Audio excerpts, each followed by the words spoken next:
Cal, we're only a few weeks from the start of the NFL season, and it made me think about there's still a lot of guys that are unsigned. And one name that sticks out in particular, Carson Wentz. And it just blew my mind because I'm just thinking about was 2017 that long ago? I mean, it's starting to feel like eternity ago, but at the same time, it's just 6 years. Like, how does a guy go from an MVP candidate, like many people believe truly, if he didn't get hurt those final few weeks of the season, he would have been the MVP. How does the guy go from that to out of the league? And how even a couple years ago, I would argue he still had a decent little year for himself with Indianapolis. Aside from them not making the playoffs, it was a good quarterback year statistically. What do you think of Carson Wentz in the state of his career right now? So let's talk about Carson Wentz, the quarterback right now, and where he kind of resides, because the numbers are pretty clear what kind of quarterback Carson Wentz is. You were right about in 2017, he was going to be Patrick Mahomes before Patrick Mahomes. And what I mean by that is he would have won MVP of the league, Super Bowl MVP, because remember, that was the year that Nick Foles led them to the championship. He would have been Super Bowl MVP and Super Bowl champion at 25 years old. He would have accomplished all three of those by 25 years old, where Patrick Mahomes was MVP, Super Bowl MVP, Super Bowl champ at 24. And Mahomes was the youngest to ever do it. Wentz would have been the youngest to ever do all three by 25.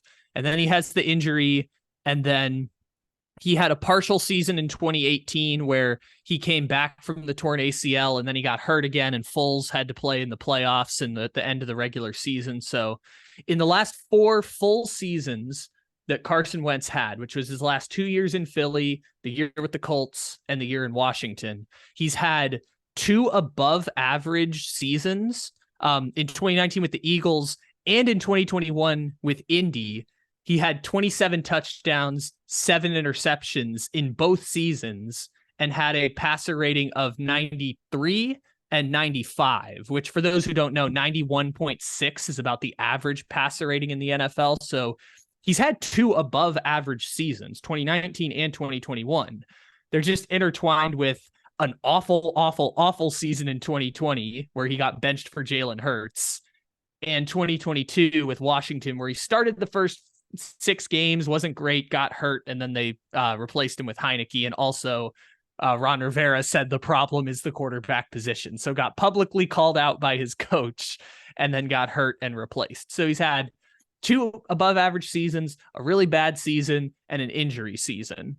Not to say that it was going great in Washington before, but let's call it an injury season. So Carson Wentz now at 31 is probably in that 30 to 40 quarterback range at this point. There's probably no team in the league he would start on.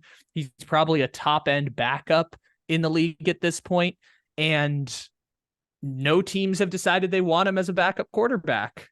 Nobody wants Carson Wentz as a backup quarterback for their team. Wentz came out and said he was okay being a backup somewhere, and teams have just decided they don't want him to be the backup quarterback. And the best explanation I can find for it, and we can talk about it a little bit more after, is Carson Wentz has had 3 teams move on from him in the last 3 years without a guarantee that they've had anything better. They just said, we don't want him on our team anymore. The Eagles weren't sure Jalen Hurts was better than Carson Wentz. They traded Carson Wentz, even though all the financial reasons said we shouldn't take a $36 million dead cap hit to trade Carson Wentz. They traded him anyways. The Colts got rid of Carson Wentz, despite the fact they replaced him with nothing. They replaced him with broken Matt Ryan and Sam Ehlinger. They just said, we would rather have a worse quarterback and tank a season than continue playing with Carson Wentz. And Washington just moved off of Carson Wentz, despite the fact that Sam Howell is their starting quarterback next year. So 3 different teams in 3 years have actively decided to get rid of Carson Wentz, despite the fact they didn't have anything better in the tank. And I guess that has to do with Carson Wentz, the person. Does Carson Wentz start a game this NFL season? No. Carson Wentz will not start an NFL game this season, because I don't think a team at this point is even 1 injury away from a Carson Wentz. Is a team going to go out and sign Carson Wentz because, say, I'm not going to pick a name, but say their quarterback has an Achilles injury in the preseason? I don't think someone's going to say, hey, we're going to sign Carson Wentz the way the Dolphins did with Jay Cutler. I don't think we're going to see that. I think Carson Wentz is Probably a third string guy somewhere, if at all. I mean, Carson Wentz, people don't want Carson Wentz as their backup quarterback, which is strange given the output of production we talked about. So I think this has to do more with teams don't want to put themselves in that position because Carson Wentz has struck out in the last 3 places that he's been, where there's been all sorts of reporting done now that when he was leaving the Eagles, the Eagles did not have his back. Like, the locker room did not have his back when he was getting benched. Jalen Hurts basically said this year he hasn't talked to Carson since he left Philadelphia. He wasn't a mentor at all to Jalen. He was pissed when they drafted Jalen in the first place. Never was a mentor to Jalen. Was pissed when he got benched. The locker room didn't have Carson Wentz's back when he got benched because he was kind of pissy about it. And I just presume that Carson Wentz, part of being a backup quarterback is being a nice guy and being a good relationship guy. And I just guess Carson isn't that dude. So Yeah, I don't think we're going to see Carson Wentz start a game this year because I don't think there's a team desperate enough to make him their starting quarterback. so is he more polarizing or less polarizing than Cam Newton was a couple of years ago, do you think? Different reasons, similar outcome. I feel like, I think for different reasons, we've seen different results. Cause I mean, Cam Newton even found his way back to the Panthers for 2 games at this point, but you have to remember, I think it's pretty safe to say Cam Newton's the greatest player in that franchise's history. He's beloved in Carolina. So it was kind of a sweetheart deal they gave him whenever they welcomed him back. Wasn't necessarily a sweetheart deal because they needed a quarterback, but the relationship was there, right? Yeah. They had the relationship before. I know it's a different general manager now in Carolina, but the relationship was there. It was something you could sell to the fans. Like, hey, we're welcoming probably one of the greatest quarterbacks or the greatest quarterback in our franchise's history. It's not Carson Wentz. You can't do that. Like, let's say the Eagles, not putting this on him, but, let's say Jalen Hurts got hurt. He can't just walk into Philadelphia tomorrow. In fact, it might be a nightmare if he walked into Philadelphia tomorrow in that locker room. No, he burned the bridges on the way out the door. He burned the bridges leaving Philly. Like you said, Jim Irsay had nothing nice to say about Carson Wentz on the way out. Like, he's still hounding him in interviews, and we're 2 years removed. Jim Irsay's still talking about that week 18 against Jacksonville. Dude, remember the Colts tried that for like 5 years. They just tried the like replacement level quarterback, old guy to try and replace Andrew Luck.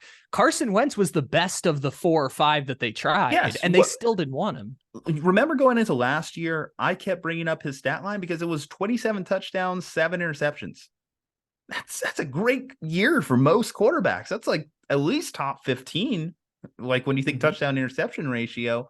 But the fact is, you would just have these moments where he'd do a spinner-rooney interception, and it just owners, fans, the front offices, they can't have a guy who consistently does that. And like you mentioned, not well liked in the locker room. Do you think if he could go back, he would try and do things different with Jalen? Because I understand a little bit of that animosity. He's coming off one of the most unique circumstances in NFL history with what happened with Nick Foles, and then your organization goes and drafts another quarterback. So I kind of get it. But how do you think Carson Wentz should have handled that situation differently? That's a good question, because honestly, if Carson Wentz wasn't the worst quarterback in the NFL during that 2020 season where he threw more interceptions than anyone in the league and only had like 15 touchdowns or something, if he was only just bad instead of the worst quarterback in the NFL, he might have still been the quarterback the next season in Philadelphia. Like, Doug Peterson left because by what we understand, Doug Peterson wanted Carson Wentz as his quarterback. They didn't fire Doug Peterson until about 2 weeks after the season ended. It was a really weird situation where the season ended and they put Sudfeld in and they tanked for the better draft pick, which, by the way, was a great idea in hindsight. They got they got Devonta Smith and an extra first-round pick out of it. So it was a great decision to tank. But besides that point, like, the season ended, 2 weeks passed, and then they fired Doug Peterson. When the organization had made the call that they were going to move on from Carson Wentz, they also moved on from Doug Peterson. And I thought that was really interesting because I don't know if they would have made that decision if Wentz hadn't been so atrociously bad and if the locker room hadn't totally turned their back on him at the end. So yeah, I think if Carson handles the 2020 season a little differently, especially with Jalen, his career goes a little differently. Yeah. but he was also not well liked in Indianapolis. Same situation where they were ready to move off of him. And in Washington, it never stuck. I mean, it was Heineke's team by week 6. So, I mean, it was basically nothing was there for him at that point. So Yeah. maybe the Eagles thing is different, but we have a larger sample size that he didn't handle himself well. And I think too, like offseason reporting from the previous year, like Washington, he wasn't even their first choice. They actually had a trade in place for Jimmy Garoppolo for a 3rd round pick, but because Jimmy couldn't pass his physical, enter Carson Wentz.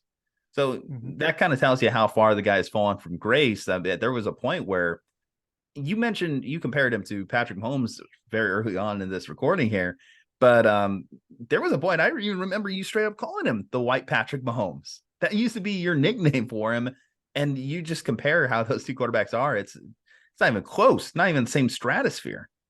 Juju, I think the closest bad take I've ever had before, and I've mentioned this, I think maybe the first time I came on to this fine podcast and this fine channel was going into the 2020 season. I said Carson Wentz was a top 5 quarterback and Josh Allen was going to be replaced at the end of the season for the Buffalo Bills. And if I had just flipped the names of the giant white quarterbacks who could run, I would have been a prophet, because Josh Allen was terrible going into the 2020 season. And Carson Wentz was the former MVP candidate who hadn't had a healthy season in 2 years. If I had just flipped the names, I would have been the only fucking analyst who had Josh Allen turning into an MVP candidate while Carson Wentz getting benched. I was that close, and I just flipped the names, but I was exactly correct. Yes, I thought Carson Wentz was going to return to MVP form. I thought Josh Allen was going to be terrible. I was this close to being right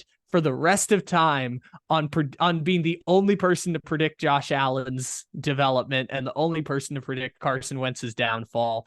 And I was that close, and now I get to be all-time wrong on that. Good process, bad results. It happens to the best of us. What about like going back to the very beginning? Like, let's say that Carson Wentz injury never happens. Do you think his career is any different? Like, if he goes on and Philadelphia still wins the Super Bowl that year, or do you think that things kind of break down in a similar way? I mean, the injuries probably still would have happened. His likability in the locker room, that still might have been a thing. I don't know. I mean, maybe it affected his psyche too, and he became more unlikable as time went on. Yeah, that one's probably too big of a question to fully dive into here, but I think we've all kind of reevaluated that 2017 Super Bowl for the Eagles, right? Because Nick Foles, with 2.5 Hall of Fame offensive linemen playing for that team, Nick Foles was able to throw 400 yards in a Super Bowl and put up 40 points in an NFC Championship game and 40 points in a Super Bowl and beat New England, right? And then the next year when Peters got hurt in the playoffs, Jason Kelce got hurt in the playoffs. They were playing the Saints. They were up 14-0 after the double doink game. This was the second round of the playoffs. They were up 14-0 in the first quarter. And then Peters got hurt, and then Kelce got hurt, and then Nick Foles looked completely trash, and he has never really started in the NFL ever since. So like very clearly the best offensive line in the history of the NFL was what was propping up Nick Foles, and also probably propping up Carson Wentz during that MVP season, right? If Nick Foles is going to go from backup quarterback to Super Bowl MVP and then back to backup quarterback as soon as you remove that offensive line, it's probably fair to say Carson Wentz was benefiting from that same offensive line during his 2017 MVP season. So I don't think he would have been the white Patrick Mahomes, like I had joked a few years ago on programs like this, but I think Carson Wentz would probably still have an NFL career, or at the very least at this stage, if it does lead to this, if he's former Super Bowl MVP, maybe he gets the backup quarterback job with the Eagles. Joe Flacco, right? Yeah, right. Or even Nick Foles. I mean, Nick Foles is still bouncing around the league as a backup quarterback at this point, when in 2016, he was getting ready to retire from the league. He was going on a fishing trip to decide whether or not he was going to keep playing. And then he came back for one more backup job, right? Like Nick Foles is still, I know he was on the Colts last year because what was it? Thibodeau was doing snow angels around Nick Foles' body after he broke his ribs or something. Yeah. So yeah, I know Nick Foles is still hanging around somewhere in the league. So, I mean, if he's Super Bowl MVP and has a statue outside of the stadium like Nick Foles does, maybe Carson Wentz still has a backup job with the Eagles at the very least. But I think we won't know for sure, but I think it's safe to say that I mean, depending on how you feel about Lane Johnson, 3 Hall of Famers on that offensive line was probably playing something into the seasons Carson Wentz was having at the beginning of his career. Well, let me ask you, man, is there a single quarterback injury do you think that would change your mind about him starting in the NFL at any point this season?